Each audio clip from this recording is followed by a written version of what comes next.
they grow old. Di ba po, mas mahaba pa nga yung panahon na kasama nila tayo, lalo na kung full day po sila.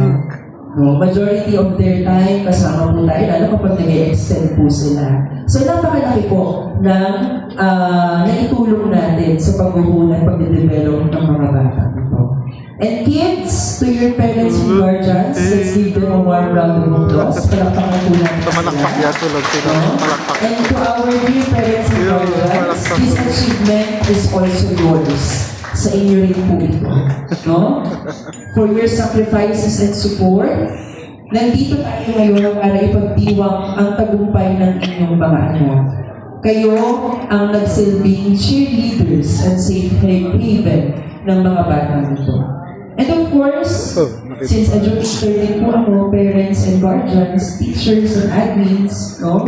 As their teachers and parents, let us all remember that we share a very important role sa mga anak natin. Okay, ano po yun? We are the guiding force. Tingnan mo.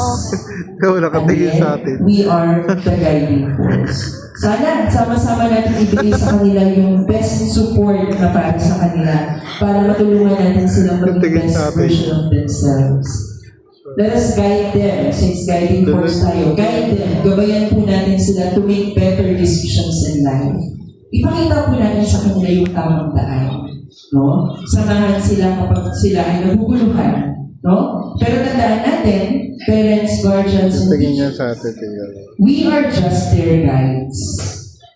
Gabay lang po tayo, and not their sole decision maker in life. May decision din po sila sa buhay. Gagabayan lang din po natin sila.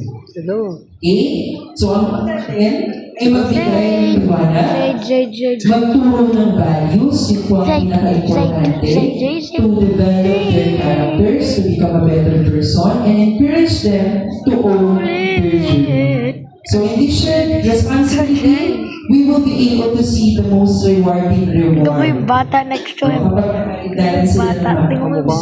The chance to see them grow into individuals who think wisely, to act courageously, and to live with integrity. Kaya again, graduates, completers, no? As you step forward into the next chapter of your life, dali po niyo yung mga lessons na ibinahagi ko sa inyo. Always remember to believe in yourself, learn from your failures, be patient in your journey, bring kindness wherever you go, and take ownership of your actions.